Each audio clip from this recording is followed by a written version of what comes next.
Good morning, everyone, and welcome back to Tactics Board.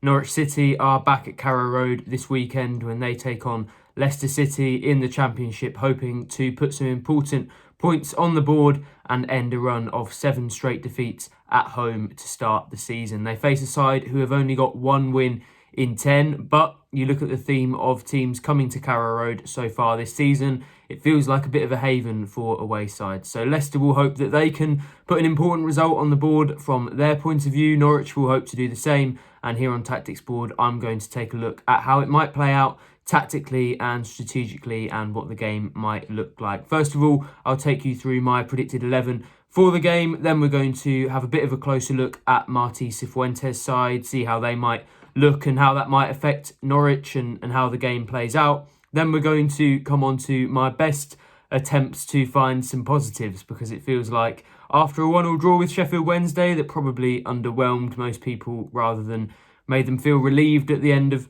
6 straight defeats.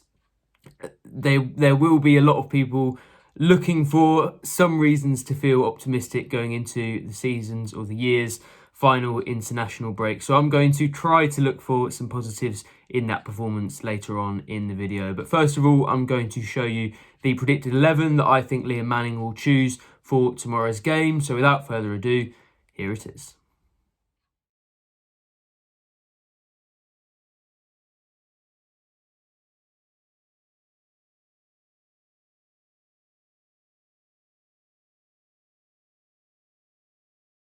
So I've gone for Vladan Kovacevic in goal, with Kellen Fisher at right back, Rory McConville and Harry Darling in the centre of defence, Kenny McLean at left back, Mirko Topic and Pelle Mattsson at the base of midfield, with Jovan Makama on the right, Oscar Schwartau on the left and Matthias Quiscoren just behind Josh Sargent up front. Now, I've gone back to a back four because that was what worked for Norwich at Sheffield Wednesday, or at least got them a point. Obviously, they were 1-0 down after a really poor first half, and Liam Manning's choice, and he did confirm after the game it was tactical rather than to do with quite a tense team huddle that happened during the first half.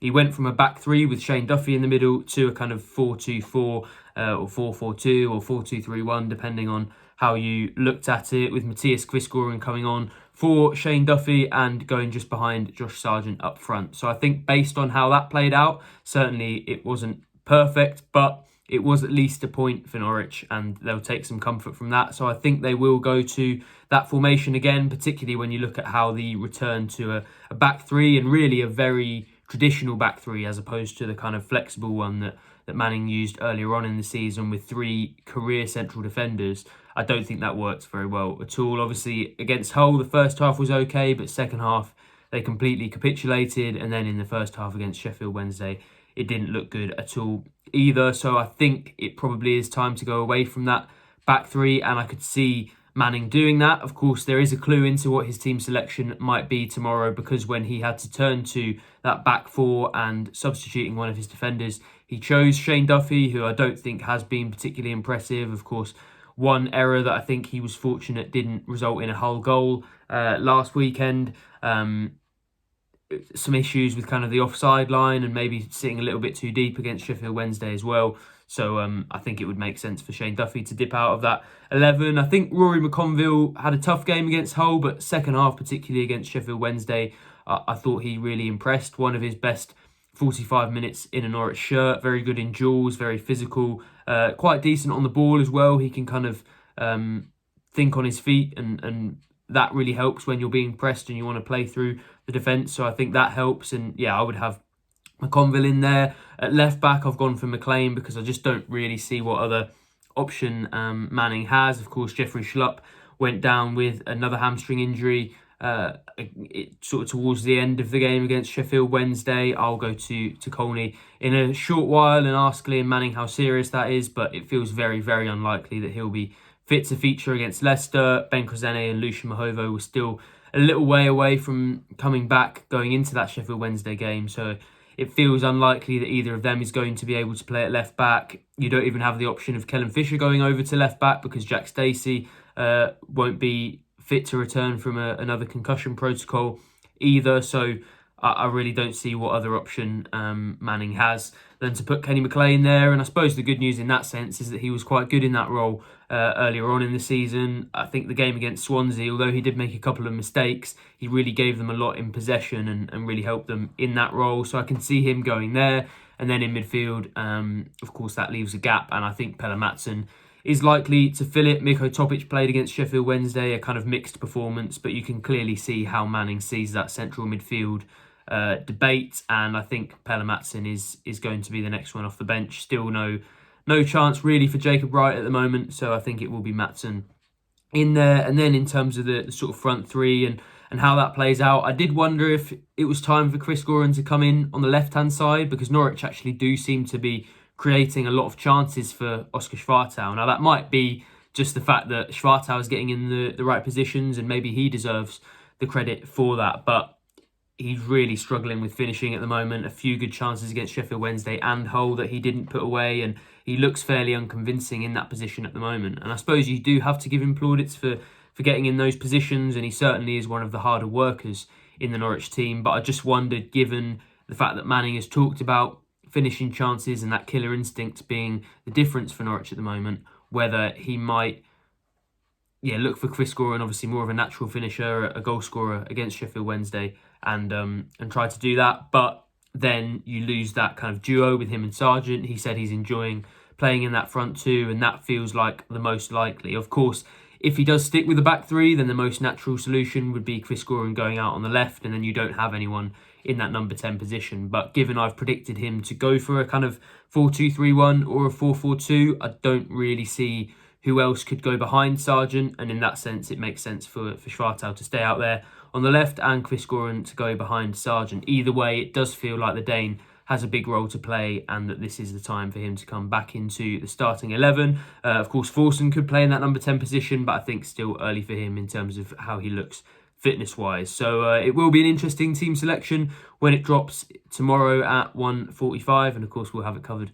across our channels. On to Leicester then, and another team who, of course, have pressure on their head coach. The Championship managers really are in a little bit of a difficult spot at the moment. Manning, of course, one of them, but Cifuentes also being met with a lot of displeasure from the Leicester fans given their recent results. And I have to say I'm a little bit surprised given the job that he did at QPR. I think he shows the signs of a really excellent coach, and his teams do look really, really well coached.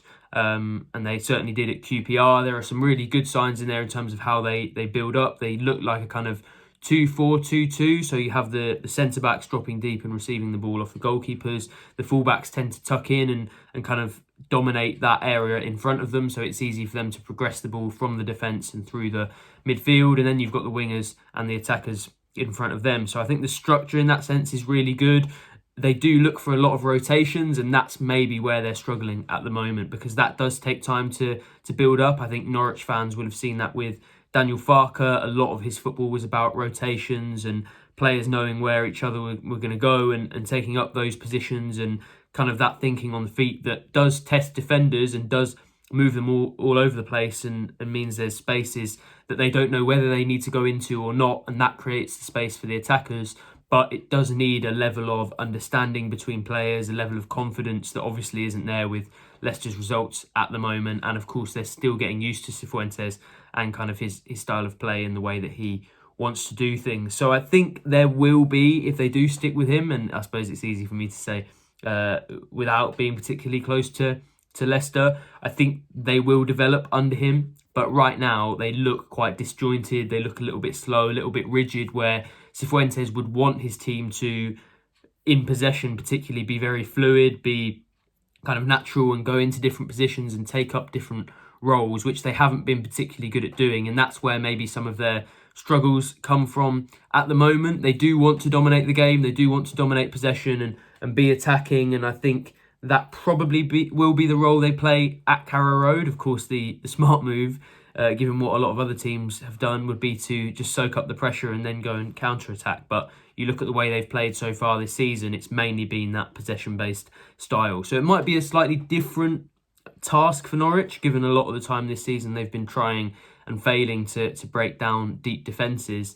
So that might give them the opportunity to maybe attack a little bit more easily. I think it's easier, to be honest, to create chances on the counter than it is to craft balls through the thirds and create chances in that way when you're not in good form, because you don't have that confidence to do that and to do things in 1 and 2 touches. So that might favour Norwich and not Leicester. But either way, I think it will be an interesting sort of possession-based battle between the two teams. And certainly I'm interested to see how it plays out. Finally then, in my search for some positivity, I'm going to take a look at some of the good elements from that 1-1 draw with Sheffield Wednesday, particularly in the second half, because certainly there's a lot to be negative about at the moment. But I think there were a few small positive signs that hopefully Norwich can take something from and go forward with. And one of them is their ability to get in behind. I think you look at the goal that they scored, certainly the defending left a bit to be desired. It felt like Norwich didn't really have to do much to get up to the halfway line. But I think they've got a few players in there who can help them play through the thirds. Kenny McLean is one of them. And of course, he's someone who does divide opinions, still receives a lot of criticism from people. But I think in the last few weeks, he's really taken on responsibility. You can tell that personally, he wants to change things. And he did that with a fantastic pass through for Josh Sargent for the goal. He then obviously teed up Matthias Kvistgården. He also found Schwartau with a lovely ball over the top in the first half. And what it shows is that Norwich have been able to bait teams out a little bit and create that space in behind. I think what they struggled with against Haaland in a few home games going back, was trying to get teams to come onto them so that they could then leave that space in behind. I think a lot of teams have worked out that Norwich struggle to break down deep defences, basically. So they don't really press them. They let Norwich get to the halfway line.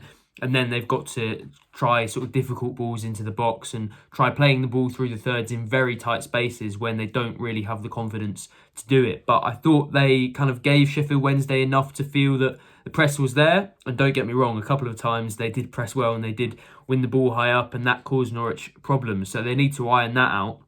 But what they did was played with a kind of deep build-up structure that then created space in behind and allowed Josh Sargent to run in behind for that chance, obviously, that he created for Kvistgården to then put away. I think he's somebody who thrives on getting in behind, did it in the first minute as well, and probably should have scored. And although he's not bad at holding the ball up and the link play and things like that, I think where Norwich fans have seen him score the most goals, create the most chances, is when he's on that final, the shoulder of the last defender, going in on goal and finishing chances that way. So I thought that was quite a positive sign. And McLean, for all of the lack of creativity they've got, does have a long pass in him when he's in good form. And certainly right now it feels like he's in good form. Another thing I wanted to highlight was set pieces. And actually they feel like they're getting relatively solid from those. I still think there are a couple of weaknesses. They probably should have scored from one late on when Kvistgården got the chance but couldn't quite beat the goalkeeper. It was a great save, but really that should have been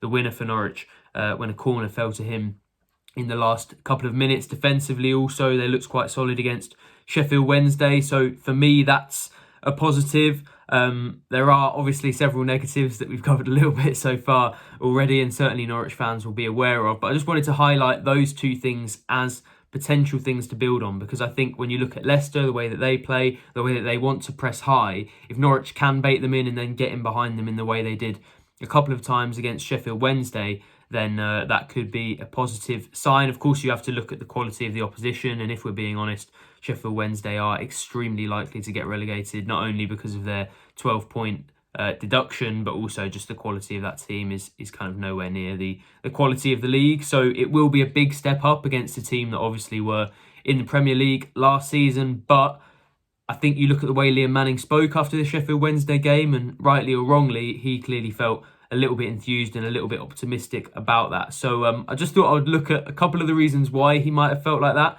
He tends to talk about behaviours rather than tactics, but tactically I thought there were some positive signs, although still it does look like a side that does need to up the creativity, and not just from Kenny McLean. So that's a big task for them going into this weekend. And of course, we'll have every kick covered across our channels. So go to pinkham.com/subscribe if you haven't already. Thanks very much for joining me on Tactics Board, and I'll see you for the next one.